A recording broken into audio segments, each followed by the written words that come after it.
पहले घर में बातचीत भी होती थी कि बच्ची बड़ी होगी तो डॉक्टर बनाएंगे, आईएएस बनाएंगे, आईपीएस बनाएंगे। और पढ़ने लिखने में भी भगवान की कृपा से बहुत अच्छी रही हूँ।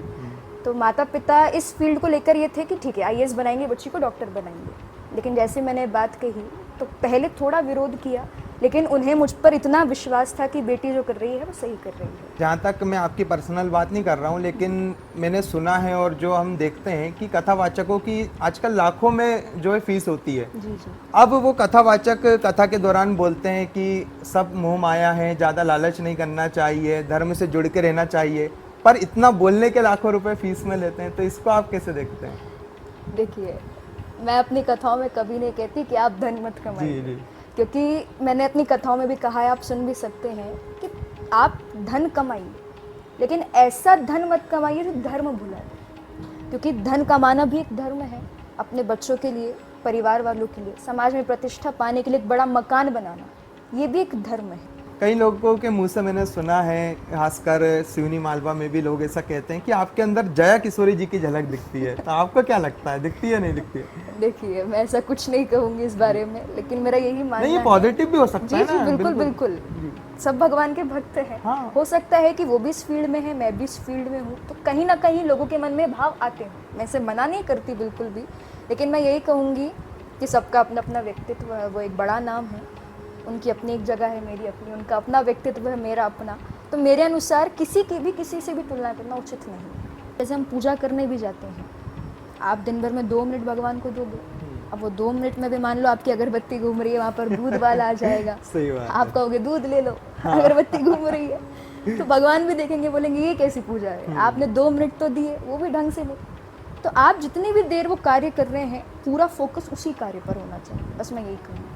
तो फिर जब आप घर वापस आती हो, तो काफ़ी टाइम बाद आती हो, तो मम्मी फिर किस तरीके से आपके साथ पेश आती हैं? क्या अच्छे से, या फिर घर में आके वही डांट खानी पड़ती है आपको? घर की मुर्गी दाल बराबर।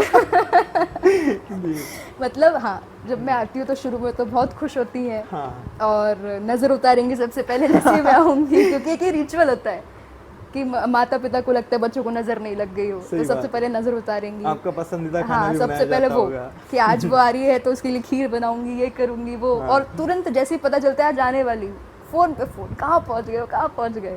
तो फिर जैसे ही घर आते हैं 1-2 दिन तो बहुत अच्छे से, और उसके बाद वो रखा है खाना, आप जाओ और ले लो। नमस्कार, मैं हर्ष चंद्रायण आप सभी का स्वागत करता हूं आज के हमारे खास वीडियो में। आज हमारे साथ मौजूद हैं राष्ट्रीय कथावाचिका राधा स्वरूपा अनन्या शर्मा जी। अनन्या शर्मा जी से आज हम खास बातचीत करेंगे और जानेंगे कि आखिर वे कथावाचिका कैसे बनी, उनका ये जो कथावाचिका बनने का सफर है, इसकी शुरुआत कैसे हुई। तो चलिए वीडियो को शुरू करते हैं। दीदी, स्वागत है आपका। बहुत बहुत धन्यवाद। राधे राधे। दीदी, जिस उम्र में बच्चे पढ़ाई लिखाई करते हैं, खेलकूद करते हैं, स्कूल जाते हैं, उस उम्र में ऐसा क्या हुआ कि आप कथावाचिका बन गई? देखिए, ये मैं आपको शुरुआत से बताती हूँ। ये बात है 2019 की, 15 मार्च की। असल में उसके कुछ समय पहले हमारे यहाँ पर एक कथा का आयोजन हुआ था, और बचपन से ही घर का जो वातावरण है वो बहुत धार्मिक रहा है, तो घर में कथाएँ इत्यादि आयोजित होती रही हैं। ठाकुर जी में रुचि प्रारंभ से ही थी, बहुत उनके साथ खेलना कूदना, उन्हें सजाना, उनसे बातचीत करना बहुत अच्छा लगता था। तो 15 मार्च को मैं ये नहीं कहूँगी कि मुझे सपने में ठाकुर जी ने दर्शन दिए जी।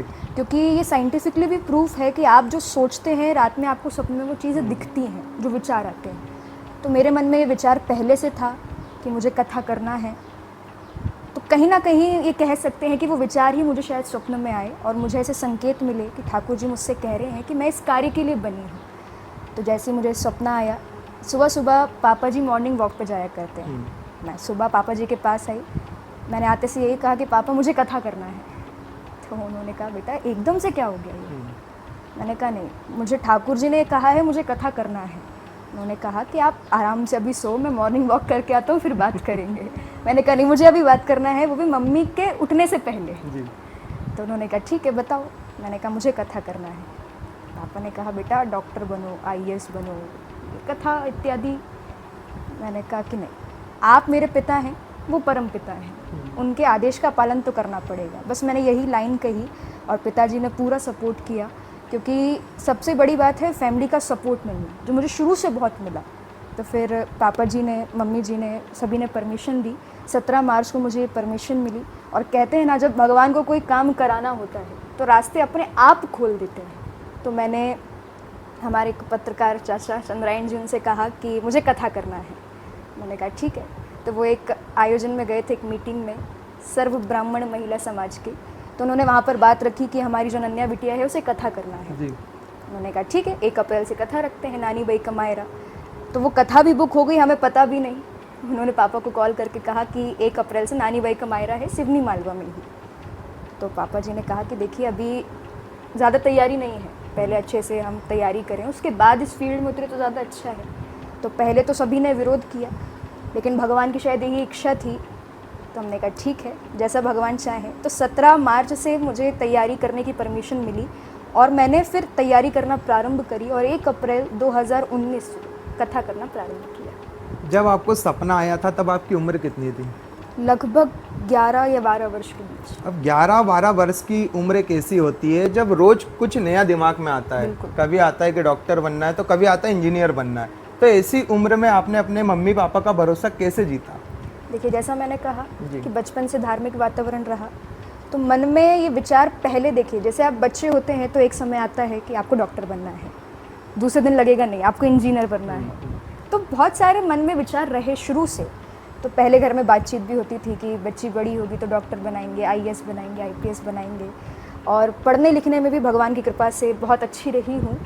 तो माता पिता इस फील्ड को लेकर ये थे कि ठीक है आईएएस बनाएंगे, बच्ची को डॉक्टर बनाएंगे। लेकिन जैसे मैंने बात कही तो पहले थोड़ा विरोध किया, लेकिन उन्हें मुझ पर इतना विश्वास था कि बेटी जो कर रही है वो सही कर रही है। क्योंकि यदि किसी गलत रास्ते पर जाती हूँ तो माता पिता का एक कार्य है कि वो मुझे रोकें। हाँ। उनका ये दायित्व है। लेकिन मैं सही रास्ते पर थी तो उन्होंने बिल्कुल पूरा सपोर्ट किया और आज भी उतना ही सपोर्ट करते हैं। जब आपने सोच लिया था कि अब मुझे कथा ही करना है, लेकिन यह सफ़र इतना आसान भी नहीं होगा, क्योंकि कथा करने का विचार तो आपके मन में आया, लेकिन फिर कैसे तैयारी करनी है, कैसे सीखना है, किस तरह से कथा करनी है, तो ये सब तैयारी आपने कैसे करी? देखिए, जैसा मैं आपको ये बताऊं कि ये फील्ड में आने के बाद जीवन बहुत परिवर्तित हो गया। मतलब प्रोफेशनल लाइफ, पर्सनल लाइफ में बहुत डिफरेंस आ गया। जी। तो बहुत मुश्किल रहा है ये सफ़र और आज भी हमें कई मुश्किलें झेलना पड़ती हैं। तो शुरुआत में सबसे ज़्यादा हमें दिक्कत हुई, क्योंकि शुरुआत किसी भी कार्य की बहुत मुश्किल होती है। तो शुरू में समझ नहीं आया कैसे शुरू करें, क्या करें। फिर कुछ हमारे दोस्त हैं, मित्रगण हैं, रिलेटिव्स हैं जिन्होंने भी हमारी सहायता करी कि आप ये करो, ऐसे इसको पढ़ो। तो बहुत अध्ययन किया, स्वाध्ययन किया, पिताजी ने पूरी सहायता करी। तो आज भी हमें मुश्किलें देखना पड़ती हैं, लेकिन यही है, ठाकुर जी का साथ है तो सब चल रहा है। आप भजन काफ़ी अच्छे गाती हैं, काफ़ी अच्छी आवाज़ है आपकी, तो भजन गाना आपने कहाँ से सीखा है? देखिए, भजन गाना सर्वप्रथम तो मैंने स्वयं प्रारंभ किया। इसके पश्चात मैंने श्री जया नरगिस जी से इसका अध्ययन किया है, इसकी शिक्षा ग्रहण करी है। कोई आपका ऐसा प्रसिद्ध भजन जिसकी 2 लाइन आप हमारे दर्शकों को सुनाना चाहें? बिल्कुल, मैं कीर्तन है जो आप सभी को सुनाती हूँ। राधे कृष्णा कृष्ण कृष्णा राधे राधे, राधे श्यामा श्याम श्यामा राधे राधे। बहुत बढ़िया, बहुत बढ़िया। आपने भजन, आपकी आवाज़ काफ़ी बढ़िया है। अब अगर आप यही काम करना चाहती हैं, जब आपने सोच लिया है कि मुझे कथा ही करना है, तो फिर आगे का आपने क्या सोचा कि आगे अब अगला स्टेप क्या होगा आपका? देखिए, पहले तो मैं आपको ये बताऊं कि हमने तो ये भी नहीं सोचा था कि हम यहाँ तक पहुँचेंगे, क्योंकि खेल कूद में ही ये सब प्रारंभ हो गया। जब छोटी बच्ची थी, ज़्यादा कुछ पता नहीं था। लेकिन मेरा ये मानना है भगवान मुझे यहाँ तक लाए हैं, तो जहाँ तक उनकी मर्ज़ी वहाँ तक चलेंगे, जब तक उनका साथ है। श्रीमद् भागवत कथा और नानी बाई के मायरे में क्या अंतर होता है? देखिए, जो श्रीमद् भागवत महापुराण है उसमें ज्ञान, वैराग्य, भक्ति के तत्वों का वर्णन है। श्री कृष्ण की लीलाओं का उसमें वर्णन किया गया है पूर्ण रूप से। और जो नानी बाई का मायरा है वो एक भक्त का चरित्र है, जो नरसिंह मेहता नामक एक व्यक्ति हैं जो कि अपना सब कुछ भगवान पर छोड़ देते हैं, अर्पित कर देते हैं। उस समय कहा जाता है उनके पास 52 करोड़ की संपत्ति थी, जो कि वो सब कुछ दान कर देते हैं। और जब उनकी जो बेटी हैं जिनका नाम होता है नानी बाई, वो बड़ी होती हैं, तो उनकी जो बेटी हैं जिनका नाम है सुलोचना, उनका विवाह तय होता है, जिसमें नरसिंह मेहता जी को मायरा लेकर के जाना होता है। पर उनके पास तो कुछ था नहीं, तो उन्होंने सब कुछ भगवान पर छोड़ा और उन्होंने यही कहा कि ठाकुर जी अब आपको मेरी लाज रखना है। तो कहा जाता है कि श्री कृष्ण नानी बाई के भाई बनकर आते हैं और इतना मायरा भरते हैं कि वो पूरे नगर में नहीं समाता। तो एक भक्त का चरित्र है और श्रीमद् भागवत महापुराण में श्री कृष्ण की लीलाओं का वर्णन है। भक्ति को आपने कितना समझा है? आप काफ़ी समय से धर्म से जुड़ी हुई हैं, तो क्या है भक्ति? देखिए, मेरे अनुसार भक्ति वो है जिसमें आप लीन हो जाएं, आप अपना सब कुछ भगवान पर छोड़ दें, जहाँ पर आपको हर जगह भगवान के दर्शन हो। क्योंकि भक्ति कहा जाता है कि दो तरह से होना चाहिए। पहला तो ये कि उस भक्ति में कोई कामना ना हो, और दूसरा ये कि बिना छल कपट के हो। क्योंकि हमारे प्रभु श्री कृष्ण भी ये बात कहते हैं कि निर्मल मन जन सु मोहि पावा, मोहे कपट छल छिद्र ना भावा। कि जो कोई भी मेरी भक्ति करे सच्चे मन से करे, बिना छल कपट के करे, तो भक्ति वही जिसमें आपको आनंद मिले। अभी कृष्ण जी की भक्ति का एक नया रूप देखने को मिल रहा है। लड्डू गोपाल जी का ज़्यादा चलन चल रहा है, जिसमें एक कृष्ण जी की मूर्ति को साथ में रखा जाता है, समय समय पर उनके वस्त्र बदले जाते हैं, उन्हें भोग लगाया जाता है। यहाँ तक कि अगर घर में शादी है तो पूरे मैचिंग के कपड़े उनके लिए भी साथ में खरीदे जाते हैं। तो ये किस तरह की भक्ति है? देखिए, सबका अपना अपना तरीका होता है प्रेम जताने का। मैं इसे गलत तो नहीं कहूँगी, जी। क्योंकि सबका अपना अपना तरीका है। कोई किस तरह से भगवान को प्यार अर्पित करता है, कोई किसी तरह से। कई लोग होते हैं जो हर जगह उनको साथ लेकर जाते हैं, कई लोग होते हैं जो घर में ही सेवा भाव करते हैं।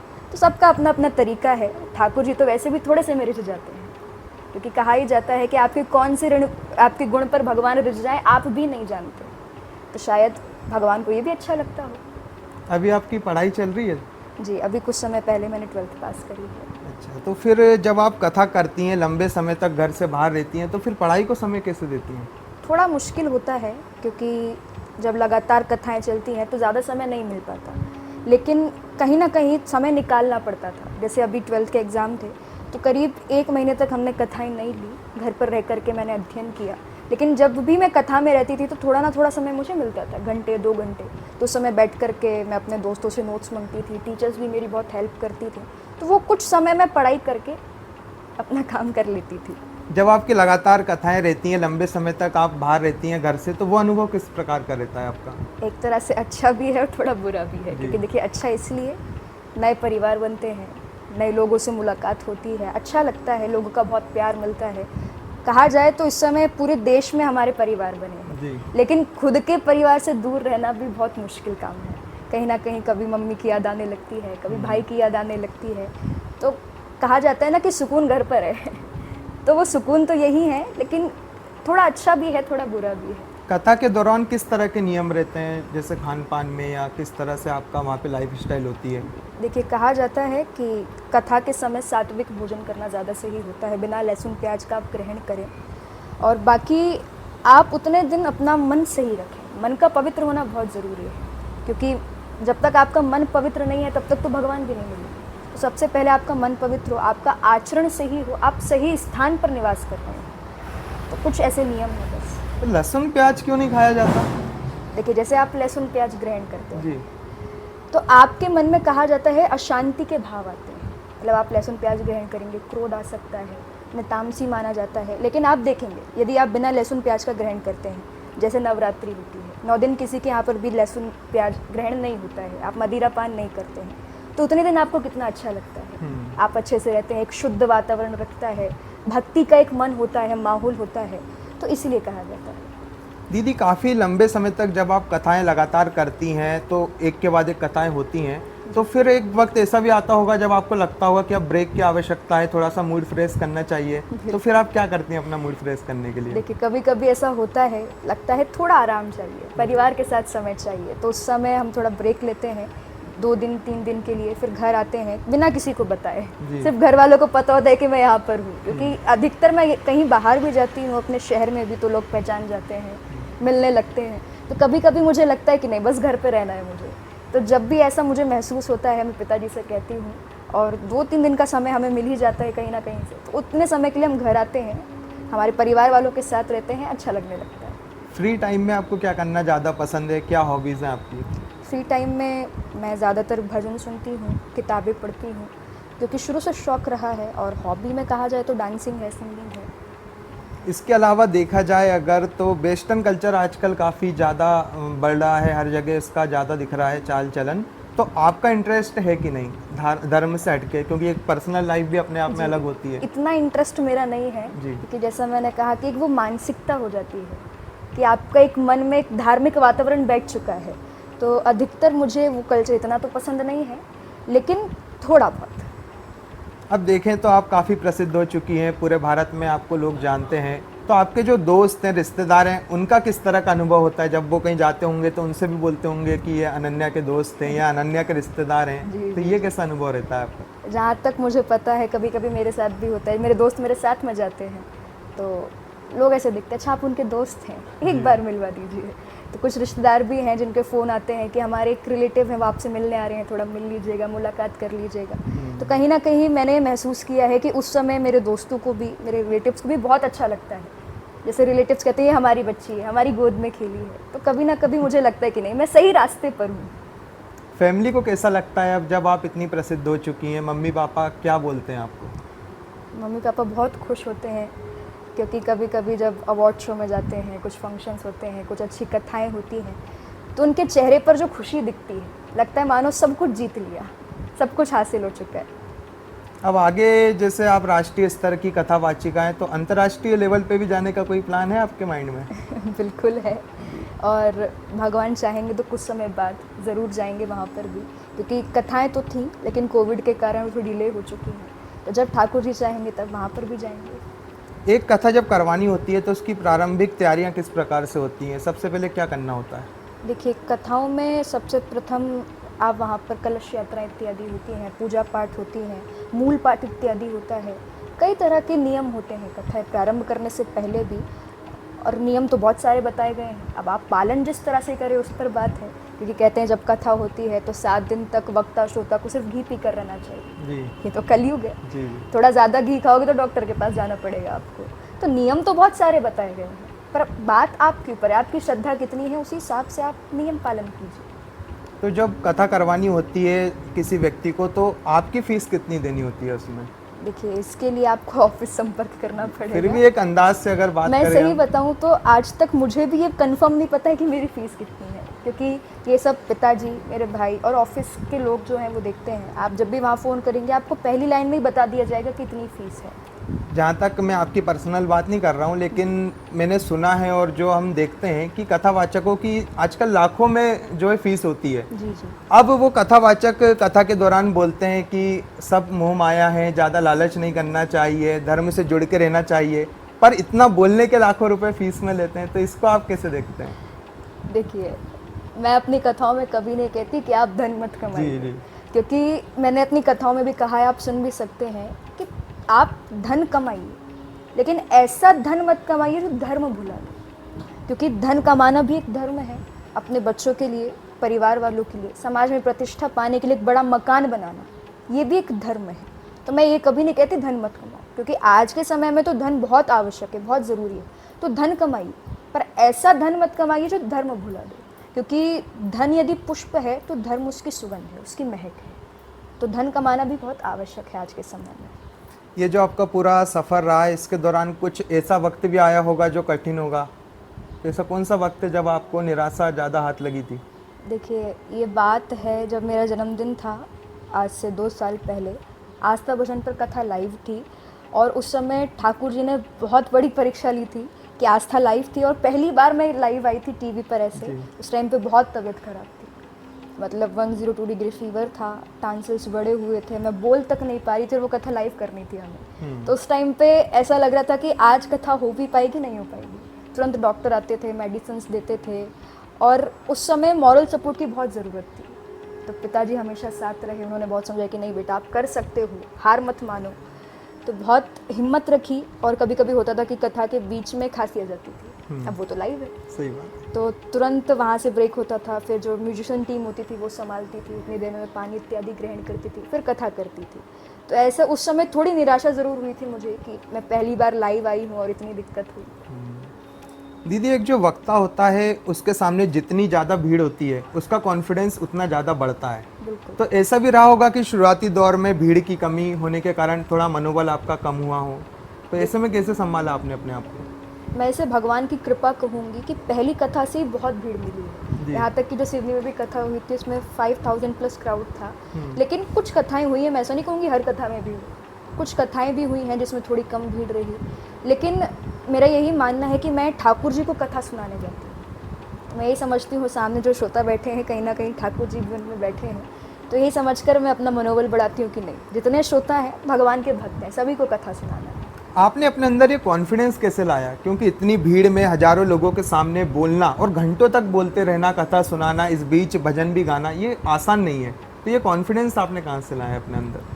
कहा जा सकता है कि मेरे अंदर शुरू से ये ऐसा फियर नहीं रहा है कि मैं स्टेज पे जाऊं तो इतने लोगों को देखकर घबरा जाऊं, क्योंकि कई लोग होते हैं कि वैसे बहुत बोल पाते हैं लेकिन जब स्टेज पर जाने की बारी आती है तो पसीने छूट जाते हैं जी। लेकिन शुरुआत से स्कूल में भी बहुत एक्टिविटी में मैंने भाग लिया है, पार्ट लिया है, तो कहीं ना कहीं जो ये कॉन्फिडेंस रहा ये तभी से ज़्यादा है, एक खुद में रहा कि नहीं मैं बोल सकती हूँ लोगों के सामने भी। तो धीरे धीरे कई सारे ऐसे कल्चर एक्टिविटी में मैंने पार्टिसिपेट किया, तब से ही कॉन्फिडेंस बढ़ता गया। ऐसा कहा जाता है कि भागवत, श्रीमद् भागवत कथा सुनने से मोक्ष की प्राप्ति होती है, जो भी इसे सुनता है उसे मोक्ष मिलता है।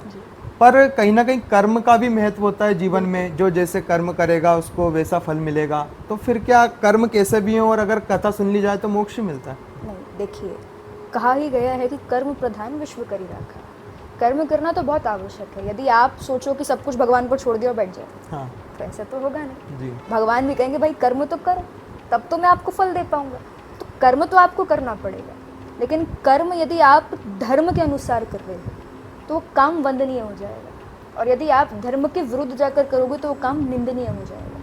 तो कर्म करिए, भगवान पर विश्वास रखिए। और रही बात की कथा सुनना, तो कहते हैं कि आप यदि कथा सच्चे मन से सुनते हैं, श्रोता बनकर सुनते हैं, तो आपको उसका फल जरूर मिलेगा। अब जब आप इतनी प्रसिद्ध हो चुकी हैं तो कहीं ना कहीं आपके विरोधी भी तैयार हो ही चुके होंगे, आलोचना का सामना भी आपको करना पड़ता होगा, तो फिर आप किस तरह से जवाब देती हैं लोगों को? देखिए, पापा जी ने एक बात मुझसे कही जी। थी कि जब आप आगे बढ़ते हो तो ताली और गाली दोनों की आदत होना चाहिए। और दूसरी बात कि ये सफलता का रास्ता है, पत्थर तो आएंगे, लेकिन कभी भी आप सभी से भी मैं कहूँगी, आपके दर्शकों से भी, कि कभी भी आप बोलकर जवाब मत दो, कर जवाब दी कि सामने वाला वापस आपको कुछ कह ही ना पाए। बहुत अच्छी बात कही है आपने।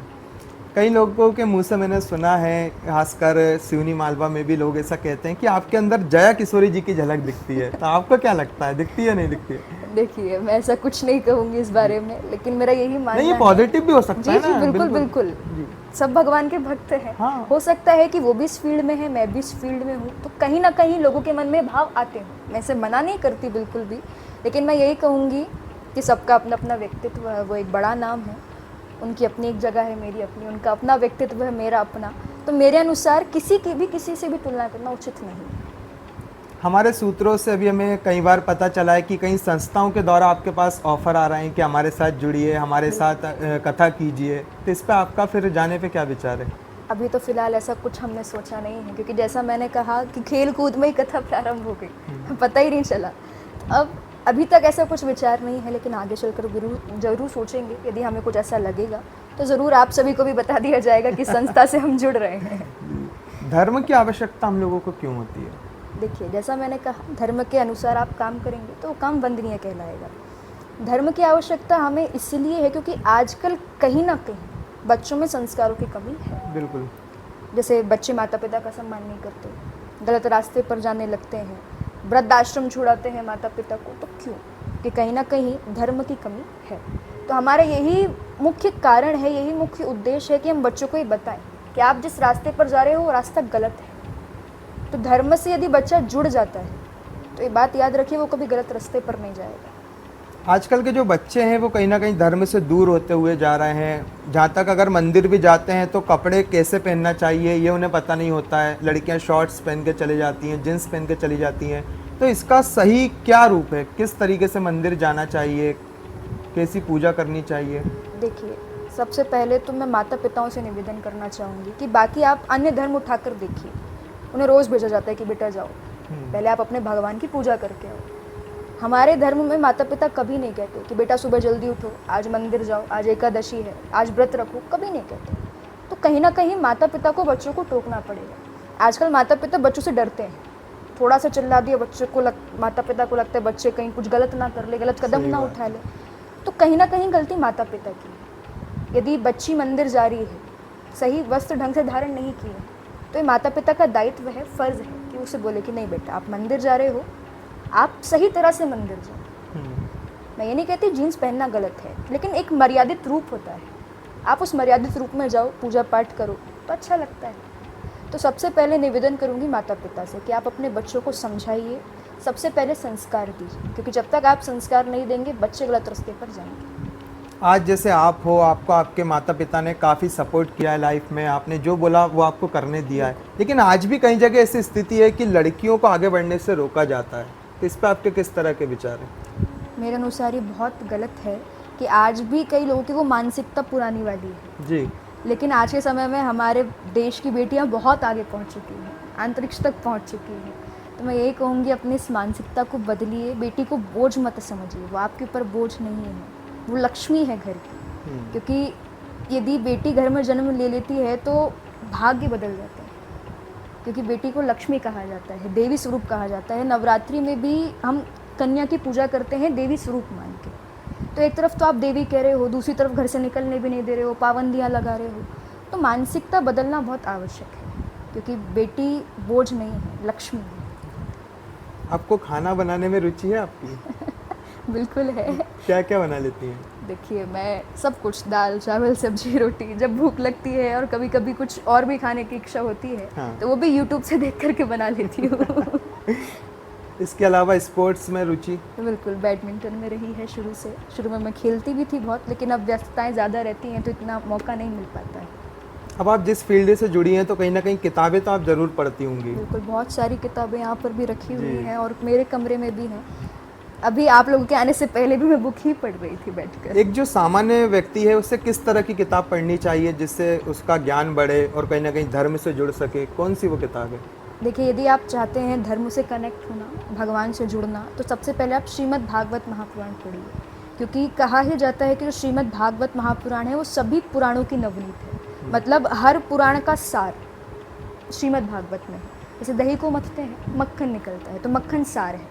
तो ऐसे ही श्रीमद् भागवत महापुराण कई पुराणों का सार है। तो यदि कोई व्यक्ति ज्ञानी बनना चाहता है हर पुराण का फल मिले, भगवान के बारे में जानना हो, तो सबसे पहले आप श्रीमद् भागवत पढ़िए। तो इससे पढ़ने का कोई विशेष तरीका या कुछ ऐसा नियम हो जिसका पालन करना पड़ता है पढ़ने के दौरान? ऐसा कुछ नहीं है। आप बस अच्छे मन से बैठिए, पवित्र मन से बैठिए, और जिस समय आप पढ़ने बैठे हैं उस समय दुनियादारी भूल जाइए। कि असल में होता ये है, जैसे हम पूजा करने भी जाते हैं, आप दिन भर में 2 मिनट भगवान को दोगे, अब वो 2 मिनट में भी मान लो आपकी अगरबत्ती घूम रही है, वहाँ पर दूध वाला आ जाएगा। सही बात है। आप कहोगे दूध ले लो, अगरबत्ती घूम रही है, तो भगवान भी देखेंगे, बोलेंगे ये कैसी पूजा है, आपने 2 मिनट तो दिए, वो भी ढंग से नहीं। तो आप जितनी भी देर वो कार्य कर रहे हैं, पूरा फोकस उसी कार्य पर होना चाहिए। बस मैं यही कहूँगी। इससे पहले अभी आपने कौन सी कथा करी?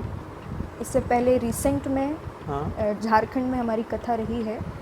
अभी तो हम थोड़े ब्रेक पर हैं क्योंकि पापा जी के कुछ काम भी हैं, लेकिन अभी कुछ समय पहले झारखंड कथा करके लौटे हैं। अब पापा मम्मी में अगर बात की जाए तो ज़्यादा सपोर्ट कौन करता है आपको? ये तो मैं नहीं बोलूँगी। फिर भी दोनों सपोर्ट करते हैं, लेकिन ये है कि पापा जी हमेशा साथ रहते हैं, मम्मी हमेशा साथ नहीं आ पाती, क्योंकि यहाँ पर भी कुछ बिजनेस हैं जो भैया मम्मी दोनों मिलकर संभालते हैं। सपोर्ट दोनों का पूरा मिलता है, मैं इसमें एक को नहीं चुन सकती। तो कथा के दौरान पापा आपके साथ ही रहते हैं? बिल्कुल बिल्कुल, पापा जी पूरे समय मेरे साथ रहते हैं। तो फिर जब आप घर वापस आती हो तो काफ़ी टाइम बाद आती हो, तो मम्मी फिर किस तरीके से आपके साथ पेश आती हैं? क्या अच्छे से, या फिर घर में आके वही डांट खानी पड़ती है आपको? घर की मुर्गी दाल बराबर। मतलब हाँ, जब मैं आती हूँ तो शुरू में तो बहुत खुश होती है। हाँ। और नज़र उतारेंगी सबसे पहले जैसे मैं आऊँगी, क्योंकि एक रिचुअल होता है कि माता पिता को लगता है बच्चों को नज़र नहीं लग गई हो, तो सबसे पहले नज़र उतारेंगी। आपका पसंदीदा खाना हाँ, भी सबसे बनाया पहले जाता वो होगा। कि आज वो आ रही है तो उसके लिए खीर बनाऊंगी, ये करूंगी वो। हाँ। और तुरंत जैसे ही पता चलता है जाने वाली, फ़ोन पे फ़ोन, कहाँ पहुँच गए हो, कहाँ पहुँच गए।